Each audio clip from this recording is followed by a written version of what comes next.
So as I've laid out on the podcast a couple of times, I work in the field of mixed martial arts. I'm a podcast producer for a couple MMA shows, and I work at The Ringer, which is a company owned by Spotify. Today's guest also works in the same field of mixed martial arts, knows way more about it than I do, is way better at his job than I am. It's an honor to welcome to the show Eric Jackman, also known as New York Rick to a certain subset of people in the world. Eric, it is so good to see you again. We met at ESPN. You were at MMA Fighting, which is a MMA news outlet website, which is owned by Vox. You left Vox, went to ESPN for a couple of years. We met there. You left ESPN. I left ESPN. You are now back at Vox as the social media director at MMA Fighting. Congrats on the new job. I want to talk to you today. This is a conversation that I've been wanting to have for a while, kind of about social media, which is your wheelhouse.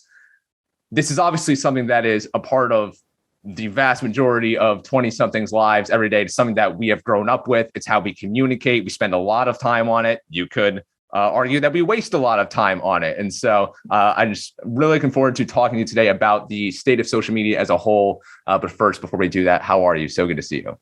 I'm doing great. Thanks for having me. What a journey you've laid out. We've taken some paths in our lives. And yeah, it's a pleasure to be on. And I think the prevalence of social media is only going to continue to increase, things becoming remote due to COVID and other reasons for people kind of being disconnected in that way while staying connected online. The presence of social is only going to continue to grow. So obviously very topical at the moment. Yeah. So thank you again for joining the fastest growing podcast in the world on this subject. So that's a nod to our guy, Ariel Helwani, of course, who Ariel, you could say for both of us is the sole reason that we are where we are in our respective careers. Now, I'm his producer at The Ringer. You have been his right-hand man for years now. I will never, ever take over his place in your heart. And I am perfectly okay with that because there's no other person I would rather have be his number one than you. Yeah. Ariel and I are connected for a long time. The 6 months that we didn't work together after he left ESPN, before I left ESPN, were like the longest time we hadn't worked together in 10 years. I owe everything in my career to him. He's changed my life. Great friend. Great colleague, and I know you're aligned on that same path with me. So yeah. Shout out to the big man, AH. Shout out to the nose. So I want to look back, kind of. When did you just forget work? When did you first get on to social media? I'm gonna guess, and this is a question I hadn't thought about in a long time. I'm gonna guess Facebook was probably the first entry, or even like if you consider MySpace and even like Zanga blogs and things like that, and like forums, even before that, the beginning, then that would be where it started for me. So I was on internet forums from the late 90s. Definitely, like when the internet was coming out, I was kicking around on eBay and like the early stages of online life. I definitely had my AOL dial-up on, and I'm aging myself here. So community started forming that way. And I'd say like that's where it started. Like AIM chat rooms was a way to stay connected, yep. Zanga blogs and forums and things like that. I'd say maybe like MySpace might be the first one that we consider like closest to conventional like social media as it is now, where you could post on people's walls and interact that way. And of the ones that are still like in existence and really like around, it's probably Facebook when I started in college, just getting onto Facebook. So when you were just hanging out on Facebook and MySpace and all those places, Did you ever say to yourself that this is something I want to do for my career? No, didn't at that time, didn't have the vision, wasn't old enough and wasn't wise enough and wasn't experienced enough in my life. I was just a kid to see that this was the future of online interaction, to recognize that there were so many people like me out there that were looking for this kind of interaction. I also I'm 34 years old. I come from an era where like we went outside and played. What's that like? I feel like that doesn't happen as much anymore. So like I had a ton of friends in school, in my neighborhood, made a lot of connections that way. And I feel like online life wasn't as essential, wasn't as important. I enjoyed it, certainly, because it was something that I did, I'd say earlier than most did. But it wasn't as essential to life as it is now. So I definitely did not have the foresight at that time. So I first got onto MySpace against the wishes of my parents. I did so illicitly, and I was grounded upon them finding out. Then I got onto Facebook when I was in 8th grade. So this was 2010. And then I think I joined on Twitter and Instagram the next year. And I got to tell you, I mean, these were the early days of those apps. They were so much fun. They were so much fun to connect with your friends, in my case, outside of school, to share pictures with and videos with and memes, and to laugh at things together. And the way that the timelines were all chronological, you could stay up to date, just keep refreshing. And it was so much fun. And then at some point, it started becoming not as fun anymore. It started getting the bad rap that a lot of the apps have today. In your mind, when did it start to no longer be this like just fun atmosphere anymore? Yeah, I think when brands and money get involved is when those things kind of shift. And I think that's inevitable in nearly anything. I think that's probably true for most businesses. But when it stopped feeling like, or when they stopped feeling like you're building a small community of just you, and now money and advertisement becomes attached to that, I think that's when things start to shift. Again, like I make my living in the social business. So I'm, it would not behoove me to say that like I don't see the need for that. I certainly do, and it has provided me a lot of things. But I think for the average day-to-day user, that sense of feeling connected to people, the sinews of that start to loosen, and it starts to feel a little more nebulous, and you start to drift a little further once a big advertisement pops up in the middle of your interaction, or once you're thinking about you're watching a video that your friend sent you and all of a sudden there's B-roll advertisement on it and things like that. It starts to take you out of that and takes you away from the authenticity and the core of what it is. So navigating that, I think, is the platform's thing to solve. But I'd say that's probably the point. When the money becomes involved and when there's business to be done is probably when you lose a little bit of that sense of community. Yeah, I agree. That always complicates things, and so do politics. I mean, Sure. in my opinion, it's the lead up to the 2016 election. So around 2015 is when things just got super. And obviously, like, we're not going down a political rabbit hole, but that election just kind of brought a lot of things that were beneath the surface out of a lot of people in this country, and that made itself known on social media. That was when I kind of got off Twitter and took a step back. I deleted my Twitter for maybe 2 years and really just kind of detached from social media as a whole, because it wasn't an environment that I wanted to be a part of. And excluding TikTok, I think TikTok kind of, it has its flaws, of course, but it's more like that 2011 Twitter right now. It'll be messed up in a couple of years, I'm sure. And then something else will replace it and be more fun. But that was kind of the moment when it really started getting negative, and Twitter, Instagram, Facebook really haven't recovered since, in my mind. Yeah, I think that's certainly a turning point for a lot of people. Again, like if you follow the money, right? Political campaigns, agendas, those things are where now narratives and storylines and things like that are being pushed for one side or the other. We're not picking party lines here, but for one side or the other, it takes away from that. The reason you downloaded these apps in the first place was to connect with people, not necessarily for those kind of missions.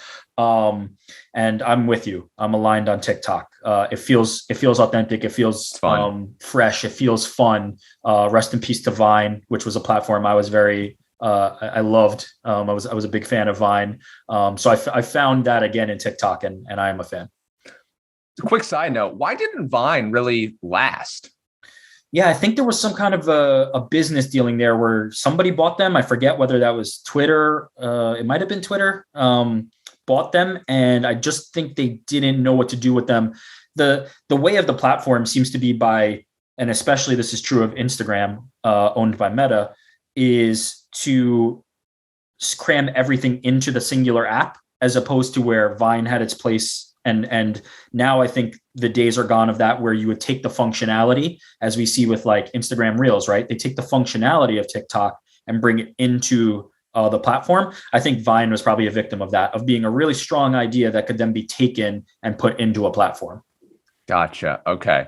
Now, I'm no Ariel Hawani. I should have probably done this at the start. Can you just kind of lay out, you're the social media director at MMA Fighting, but can you just kind of lay out in non-MMA terms just what your job is? Yeah. So I oversee the account health, the growth, the engagement across our accounts with our fans on platforms like Twitter, like Facebook, like Instagram, hopefully like TikTok 2022. YouTube as well. So where fans get off-platform consumption. So on-platform would be MMAfighting.com, right? That's where our business exists. That's where our news entity exists. Off-platform device landing spots like Twitter, like Facebook, like Instagram, like TikTok are not owned by us. They're owned by third parties, but we have a presence on them so that we can interact with our fans and engage with fans and provide them news content. Twitter is a great platform for a lot of news publishers and a place that people find that. Facebook as well. Instagram is a place that maybe visual content is best seen. But being able to diversify that look of our brand and represent our brand in that social space is what I'm in charge of day to day. Okay, so that helps me set up this question that I'm dying to ask you. I don't know if its name is escaping me right now, but that Netflix documentary, I'm sure you saw it, about just kind of the toxicity of social media that came out a couple of years ago. Yes. The name is escaping me as well, but yes, I'm on the same page. I've seen it. Yeah. So basically, a lot of us saw that and were kind of horrified by it, about how these companies, the Facebooks and the Googles and the Instagrams owned by Facebook, Meta, whatever, try to rewire the technology to try to get inside of our brains. Like they try to use our body's own hardwiring, our own chemical DNA against us to get us addicted, to spend more time on their platforms. When the app is free, it is us that are the product. They're throwing ads, they're vying for our time. All that good stuff is what that was about in a nutshell. In that film, you saw a lot of executives from Google and from Facebook whose job it was to make the consumers, us, more addicted, admit that was their job, feel bad about it, leave the company as a result because they felt bad about it. And they would also, while they're working at the companies, not allow their kids to be on the apps because they knew how bad it was for them. So for you, as someone who works in social media, I am curious to know, is there ever a moment in your mind where you're making a graphic for MMA Fighting, for whatever it is you're trying to do, to try to make something that stands out to grab someone else's attention? Is there ever a moment where you feel bad or a sense of guilt about what you're doing? Yeah, it's a valid question. I would say no, personally, I don't. Coming from a place of I'm an active and willing participant in the social ecosystem, right? Like I am somebody who, beyond what I am producing and providing to the world, I'm a consumer of social media. I like to be on these apps. We talked about how much fun TikTok feels like. I'm a fan. I like to be on TikTok. So as a willing consumer of a lot of these products, I am recognizing that I have agency. You spoke about shutting down your Twitter for a while. There is a point where I think that is probably appropriate for some folks, but I do feel like this is a personal preference thing. There are a lot of things that are bad for us, and we know this, and yet we still choose to do them at times. This is not an argument that across the board or objectively like social media is good or even bad for you. But I recognize that hardwiring is there, and I recognize that we are being manipulated in that way, but I'm a willing participant in it from both the production side and the consumer side. So I don't have any moral strife in producing content because I'm also willing to consume content. In fact, I want to consume content. Interesting. Okay. So not that this is a show about parenting advice, but you have two daughters. You're the father of two very young daughters. I mean, so they're a couple years away from entering this world, but how will you let technology and social media be a part of their lives? Yeah. I mean, I haven't thought as deeply about it as I will in the next few years as they're, approaching that age. My oldest is just turned 4. So we're still a little bit away from it. I'll probably, I would feel personally hypocritical if I took a stance of we can't use these platforms. I think that there is good to be had. I think there is value in a lot of these. I feel like I am a more knowledgeable media consumer due to a lot of these platforms. Again, you have to be careful about disinformation and understanding what you're consuming. But I think it's more in the education of, I will probably be very diligent in educating them in what these platforms are about before they are using them and understanding them. Like any tool, I think I need to teach them safety and teach them how to utilize these things properly before I allow them to just go out into the world and experience it. So I think it's the education ahead of the use, but I will not restrict them. And then just on your own consumption, I mean, we heard earlier on you had a notification. I mean, your job keeps your phone always buzzing. You have got distractions coming at you from every which angle, especially in your position. Do you ever step back and be like, I need to take a break, I need to chill, I need to go for a walk? Like, how do you separate, if at all?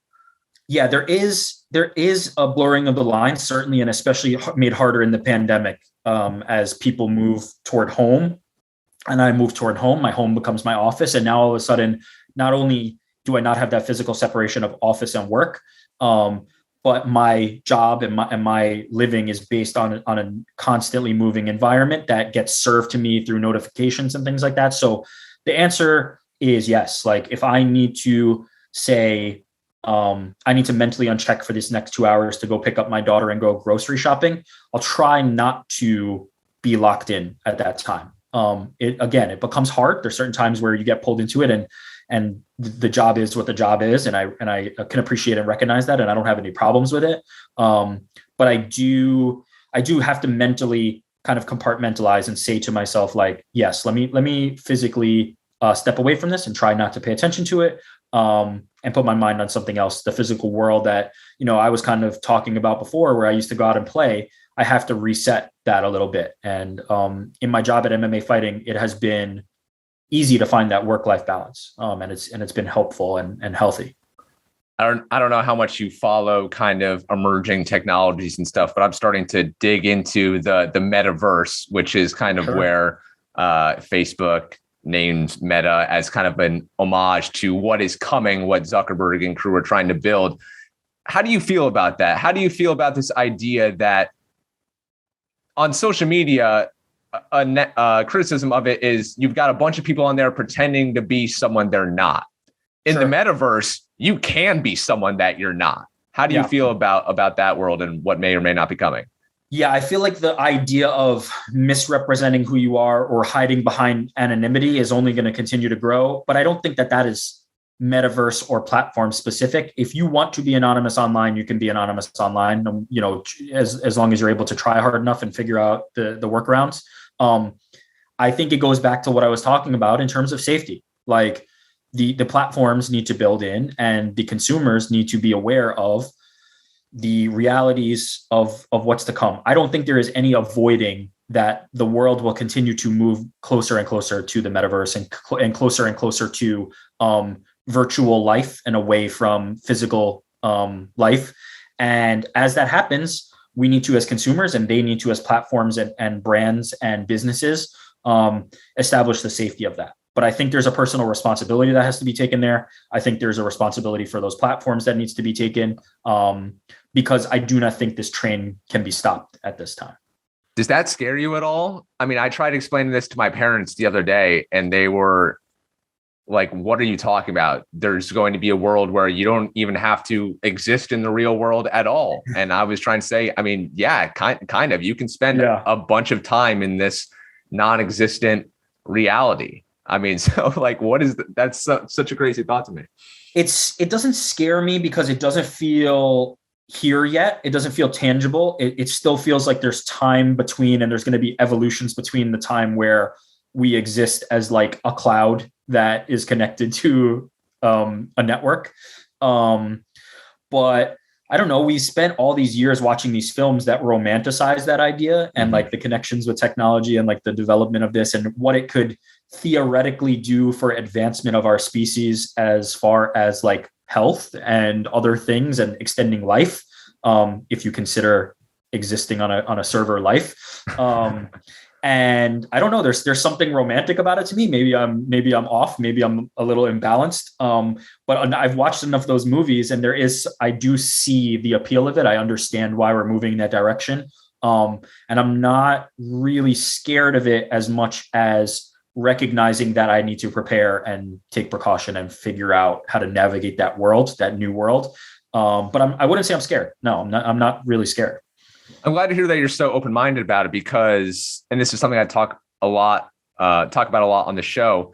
As you get older, you become increasingly more stubborn in your ways. I'm sure there's a lot of 34-year-olds in your circle that still talk all the time about the Oregon Trail days on the computer and about those early chat rooms and AIM and how shitty TikTok is and that they don't understand it at all.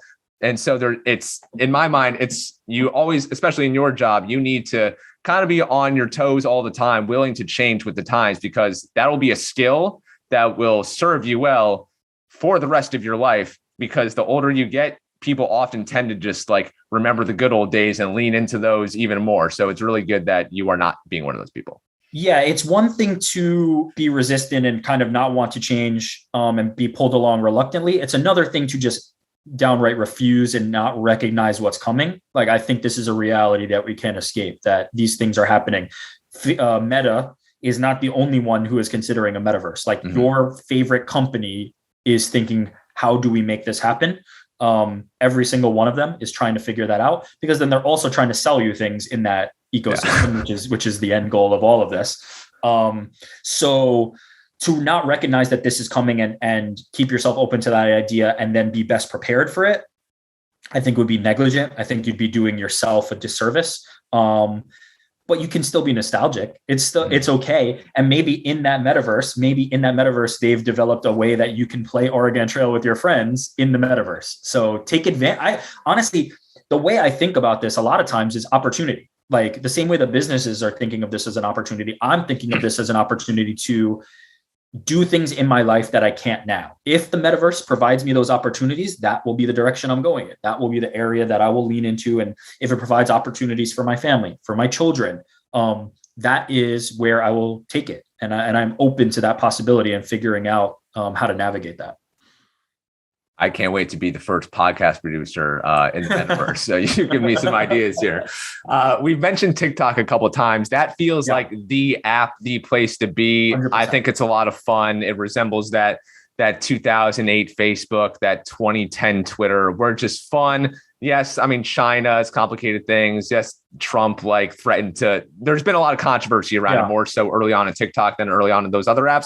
But it's a lot of fun. In your mind, what makes TikTok so unique and attractive at this moment? The thing that we touched about in the beginning, which is the fact that it was creator driven.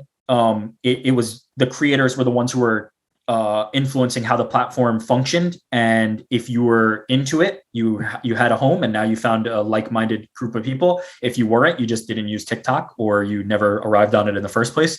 So I think that a lot of the trends that you see on the other social platforms originate on TikTok. TikTok is the place of innovation. TikTok is the place that these things are happening.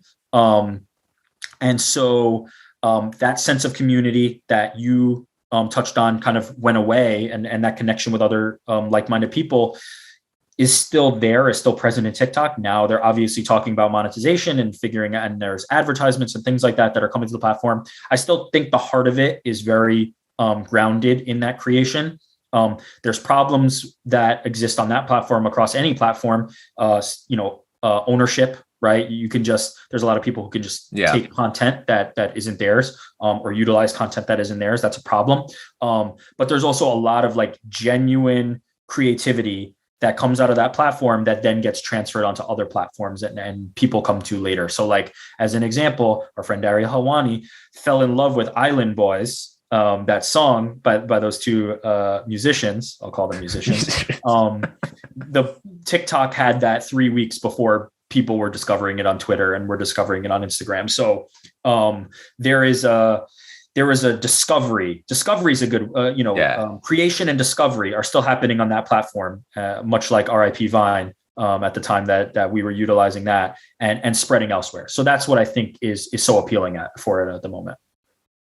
You touched on the creativity on TikTok. I mean, it blows my mind, the things that I'm seeing on there every day, things that I never would have thought to do. And my favorite thing to do on TikTok, honestly, is I know TikTok gets a bad rap in terms of the commenting. You have people saying that the commenters can be ruthless because, again, people just love to be keyboard warriors and such. I love to do the opposite. When I see some creative dance or song or something just like really innovative, I just love leaving a comment and just being like, yo, this is awesome. Congrats. Good for you. This 17 seconds right here really just made my last half hour. I'm glad I found this. Yeah. And those two things are the same, are opposite sides of the same coin, right? Like the positivity and the encouragement and the sense of being seen and belonging is there, as is the people trying to break other people down and things like that. I think you have to, again, I think these platforms are responsible in a certain capacity for that. They need to police that. They need to make sure that people are not invading other people's spaces, because these virtual spaces are real space now. They need to make sure that people are not invading other people's spaces, but there also needs to be a personal responsibility in terms of, let me block this person. Let this person never show up on my comments or my timeline again. Let me find those positive community. And I think that with the combination of those two things, taking the personal accountability for it, producing content that you want to produce, and the platforms doing their job to police it, that's where the creativity is fostered. Because if it was only the negativity, everything would get shit on, everything would get shut down, and nothing would ever come of it because everybody be too depressed from what the 100 commenters said on their first TikTok. But there is that positivity. There are people like you, there are people like me who are there to see content flourish and not to shut other people down and make them miserable. So I love that you do that. And I think there are people out there who are craving that as well. Yeah. Arguably the best thing about it is, and I mean, I think of people who were owning businesses or trying to get jobs in the 1980s. I think of all the services they had to pay for, the ads they had to take out in the newspaper, all the time and money they had to spend because they didn't have this phone and all of those apps that are free. TikTok is free marketing. I don't know how the algorithms work. You know much more than I, but you are literally having overnight sensations. People making viral videos on TikTok, having 10 followers and still having a video get 1 million views. I have heard several stories of people getting hired based on their work on TikTok. They weren't applying for any jobs or anything. Someone just found their video on TikTok and said, wow, you're really knowledgeable about this subject. Wow, you're a really good video editor. We could use you at this company. That is amazing to me. And it's something that is so far removed from what was happening 20 years ago. Yeah, absolutely. People can be quote unquote discovered through a lot of these platforms. The danger of that is the same kind of addicting quality that we were talking about in terms of how the platforms know how to make you addicted. TikTok in particular, their average watch times are very long. People spend even though the videos are short, people spend a lot of time going through multiple videos, and their average watch times are huge. That's why TikTok is a platform that people are looking to figure out how to monetize and get their businesses on. Because those watch times are so long. But much like we were talking about how they can addict you to the platform, there's also the addiction of followers, right? Like there's the addiction of, now I have this audience and I have a responsibility and I'm now quote unquote famous or TikTok famous. It has an intoxication quality. It has this addicting feel to it. So there are those people that you mentioned that like they have a low follower count and they had one video that got served into the algorithm. But then there's also people that have these repeat videos and they start to build the audience. And now all of a sudden they're TikTok famous, quote unquote. Addison Rae, I think, is an example that many people know as like one of the most famous TikTokers. So that's the potential danger, right? It can also be lucrative. It can be something where Addison Rae, I believe, is in films now and making a career for herself in music. So it can be beneficial in the way you're describing, but it can also be dangerous because on-platform monetization isn't there yet. People are not making a ton of money on TikTok itself yet. And so you can think that, oh, I have this many million followers, I should be making so much money. And the reality is you might not be. And people can not, lose sight of that and not understand that. But in terms of discovery, it's still there. Yeah. It's still the platform for that. The algorithm is very, very good. I'd say they have one of the strongest algorithms I've seen in terms of what you like on that platform, you will be served content that is very similar to your interests. They have the precision on their algorithm is extremely good. But the other problem with that is, and there's another danger, which is you get sucked into a funnel, right? So if you only see things you like, then are you being a responsible consumer on social media? Are you being a responsible person in the world? If the only things you're seeing are these things that you love and only them, are you getting the full picture? So there's the dangers. There are the dangers of social media that we talk about. But if we are responsible and the platforms act responsibly, we will be able to find what we need. Yeah. And what you're just referring to there is also along the lines of privacy and data gathering, which is causing a bunch of problems, especially at Facebook. I feel like we've all just kind of accepted that this is a part of our realities now, that we no longer control our data, that all of these companies are kind of hacking into our phones. And that, I mean, some people literally think like our phones are listening to us, that Siri is there to actually just listen to us. And that's why we get served an Instagram ad about what we were just talking about 10 minutes ago. Yeah. Have you noticed, just in your line of work and observations, that people were resistant to this idea of the companies having our data and have just now fully accepted it and just been like, I don't even care anymore? Yeah. I mean, let me start with personally, I'm in the camp of, I recognize it's a necessary evil because that is the value. That is what these platforms are asking from us in order to participate. I don't have anything to hide. Like, I'm not a particularly private in that sense. Like, my data is something that I'm not as protective of.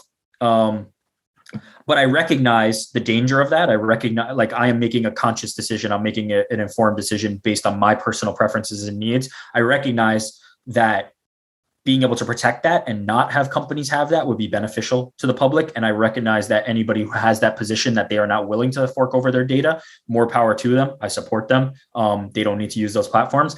I am somebody who wants to and willing to participate in that exchange there. I've noticed that there are many like me. I also I would wager, and I imagine that this is true, and I see that this is true, that there's also a huge subsection of people that just don't know that is the exchange that is being made. Terms and agreement may be something that they see and recognize, but have not read and don't understand what's being collected and won't know until it actually comes back to impact them what has been exchanged there. I would reckon that we have more people who are ignorant of what's going on than consciously opting in to provide the data, is my guess. Okay. There's just there are so many things that can be monetized. There are so many pieces of data now. People don't think about, when you're walking through the supermarket, your consumer habits and what you're looking at and what items you're scanning and things like that. There are entire businesses built on this, and it is the most lucrative part of what these platforms are doing. And I don't think they quite understand how granular and microscopic this collection of data can be. So they're not aware of what the impact is. And I'm saying that as somebody who doesn't have a sense of all of it. I have a sense of some of it, but I don't have a sense of all of it. And so I would think that more people are not aware than opting in, but there's also people who opt in. I'm for sure opting in. I love it. In your mind, as a content creator or someone who, you were doing it at ESPN and now at MMA Fighting, what wins on TikTok? What strategies win on TikTok? Yeah, there's a lot of different ways to do it. Obviously, one of the most tried and true strategies is utilizing sounds that are being reused. A lot of people follow the same trends and utilize the same sounds. You can, on that platform, click into the sound, and then you can see other people who have used similar sounds, and you start to see trends and patterns. So that's one way. Certain hashtags are very popular and continue to show up on the For You page and are utilized. But I think, and this is going to be the most cliche BS, like nonsense answer, but it is actually true. Trust me, it is actually true. Original thought, content creation works on every platform. If you have something that people want, that is the key to success. There isn't an overnight, like, I used this sound and had a good idea for it, and now I'm a superstar. The key to any platform, YouTube, TikTok, Twitch, Instagram, Facebook, Snapchat to a lesser extent, is to be original, is to have a lane figure out what it is that you want to do, right? You want to present something that's valuable to people. The best way to present something is to do something that nobody else is doing. Because if you're the only one doing it, you're the only source. They can only come to you. So do something original, and be consistent with it. So if it's a podcast, right? If podcast is what you do a really good, high quality podcast that talks about topics that you think there's an audience for, that you're passionate about, and the audience will come. It's the same on TikTok and it's the same everywhere else. But as far as like the easier, more surface level things is, once you have that idea, once you have that kernel of what you want to do, make sure you're consistent, make sure you're posting and not just hoping that like, oh, I made 2 videos on TikTok, I'm hoping they'll take off. They might, but realistically, sometimes it's a slow grind. You need to continue to be putting that into the world. Engage with other people is something that works really well on TikTok and really well on other platforms as well. Is the TikTok has the ability now where you can reply to people's comments and produce another video in reply to them. They are also piloting answering other people's questions, like just being able to feel like take a question that's out in the open and out in the field that people have asked and provide your video response to it. So that kind of organic engagement and interacting with other creators on the platforms is something that will work. There's also, and this is very much of the Vine era mentality, the ability to work with other creators. So if you're a creator and somebody else is a creator and you guys have platforms, meet up in real life, figure out things to do, or don't meet up in real life, meet up or the metaverse. Or in the metaverse, or even on the DMs of whatever platform you're using, and make that connection, make content together, amplify the audience, the potential audience for your voice. So yeah, be genuine, be authentic, come up with something that is most uniquely you and you can be passionate about, and that you're not struggling to create, that you really want to put the time and energy into creating, and interact with other people on the platform, and see where that takes you. The reality is there's no guarantee of overnight success. There's no guarantee of that on any platform in any walk of life, right? Like you may kill yourself and grind and make yourself miserable at something, and it just may not be successful for you. So that's why the passion is so important. Do something that you really, really want to do, that you can put the effort and the energy into, that if 10 people or 10 million people see it, you're going to stand behind and be proud of. So if someone comes to you, and I appreciate that was tremendous insight. If someone comes to you and they run a business, or they sell flowers, they're a yoga studio, they have a podcast, whatever it is, and they come to you and say, I recognize that I need social media in 2021 to get my message out there about my product, about my service. They ask you, where should I be and what should I do? What do you tell them? Before I tell them where they should be and what they should do, I'd ask, why do they need social media? Because I think everybody thinks they need to be on social media. The reality is not everybody needs to be on social media. If you are not primed for producing content for social media that can be distributed, it's better to not play the game than to play it poorly. So all in or all out. Be all in or all out, but also like recognize what your strengths are, right? You don't need to be on every platform, right? If you're somebody who's in a business of producing long form video content, or you think that long form video content would be the best thing that represents your brand or whatever that thing is you're doing, then maybe you only need a YouTube.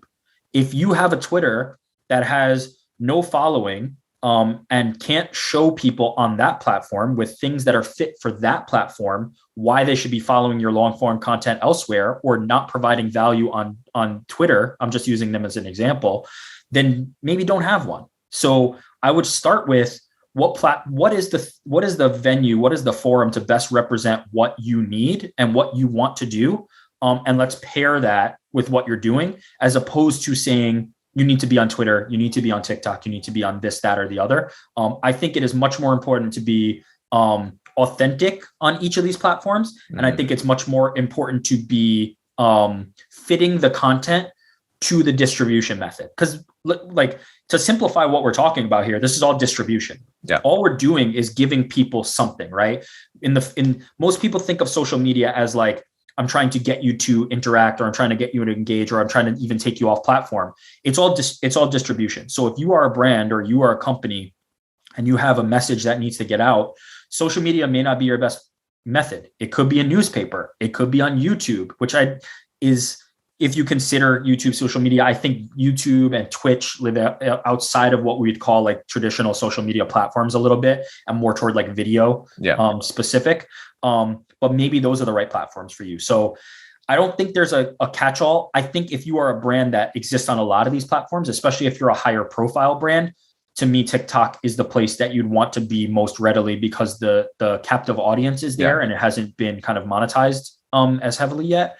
But I don't think there is a one size fits all. You need to be on this platform or all platforms. I think you really need to understand what it is you're offering and why the distribution makes sense for that. When it comes to strategies, I think of one of my idols is Gary Vee, who dabbles in the MMA world. So I know you're familiar with him. And then our guy Helwani. I mean, they are of the mindset that just more post, tweet, IG story, IG post as much as possible. Who cares? Don't worry about the time. Just get it out there. You have other people on the other side of the coin say, less can be more sometimes. Leave the people wanting more, like make it short. Where do you fall on that? Yeah, I fall closer to the latter. I fall closer to less is more. But let me tell you why Gary Vee and Ariel Helwani are outliers, right?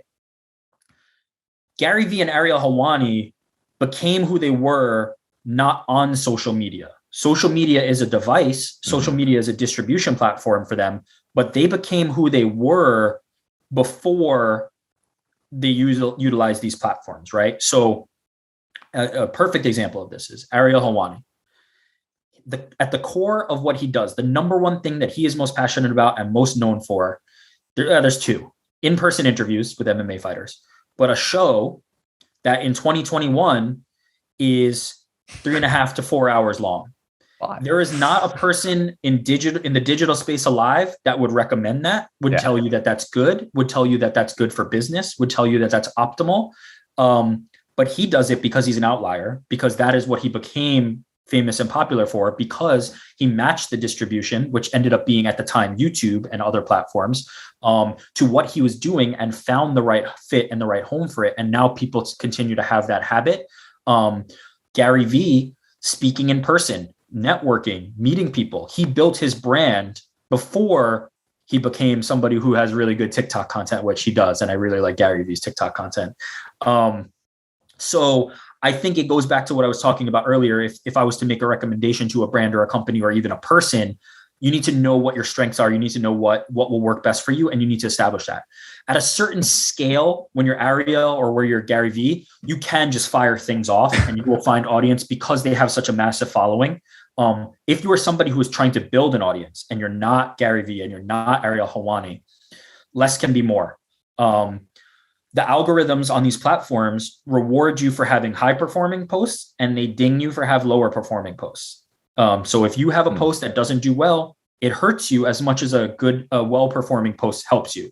So you don't want to just fire everything off. You don't want to rapid fire. You don't want to just push stuff out. What you want to do is really be intentional with the things that you're serving. Make sure it's a fit for the platform. Make sure it's optimized for the platform, right? You want to make sure that the video and image sizes and things like that are the best performing on that platform. And you want to make sure it's content that people will engage with.